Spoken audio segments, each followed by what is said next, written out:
जर आपल्या शेतीत अचानक दुखणं चालू झालं तर लोक घाबरून जातात. त्याला असं वाटते, अरे बाबा बाबा म्हणते, माझ्या शेतीत दुखणं चालू झालं म्हणते. आता कसं का झालं का म्हणते, कदाचित ब्लड प्रेशर वाढलं असं म्हणते, किंवा आपल्याला हार्ट अटॅक येणार आहे की काय, असं त्या लोकांना वाटू लागते.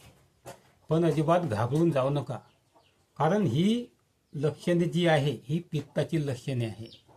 आपल्याला ॲसिडिटी नेहमी होत असेल, अपचन होत असेल, यामुळे आपल्या शरीरात पित्त वाढते. पित्तामुळे हा प्रॉब्लेम येऊ शकतो. आणि ही ॲसिडिटी होते कशी, घाईघाईने जेवण केलं, ताणतणावात जेवण केलं, ओरडत ओरडत जेवण केलं, कोणत्याही गोष्टी मनामध्ये धरून जेवण केलं, गोष्टी सांगत जेवण केलं, झगडत जेवण केलं, यानं ही पित्त होते. तसेच जर रात्री आपल्याला झोप नाही लागली, सतत कोणत्याही कारणानं झोप लागत नसेल, यासुद्धा कारणानं पित्त होते. मग आपल्या शेतीमध्ये दुखणं चालू होते. मग आपण घाबरून जातो का काहीतरी आपल्याला हृदयाचे प्रॉब्लेम होत आहे की काय, असं आपल्याला वाटू शकते. पण घाबरून जायचं अजिबात नाही, कारण आजकाल असेही लोक पाहिले, शेतीत दुखणं चालू झालं किंवा जड जड चालू झाले शेतीमध्ये, तर थोडासा दम आल्यासारखं वाटते.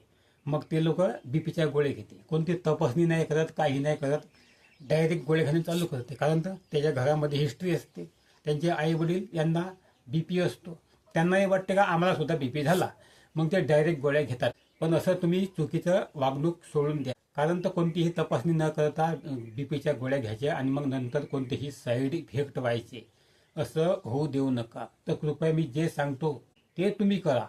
सोपे सोपे उपाय मी सांगतो, पहा. यावर सोपा उपाय म्हणजे कुंभक. कुंभक केल्याने ब्लड सर्क्युलेशन वाढते आणि छाती क्लीन ठेवण्यासाठी मदत मिळते. तसेच आपल्याला छाती क्लीन करायची असेल तर सोपा उपाय म्हणजे आपल्या घरामध्ये आहे, लसणाची एक एक पाकळी रोज आपण खात जायची. हे सर्व प्रॉब्लेम निघून जाते, छातीचे प्रॉब्लेम निघून जाते. तुम्ही हे उपाय करा आणि हा व्हिडिओ कसा वाटला खाली कमेंटमध्ये नक्की सांगा.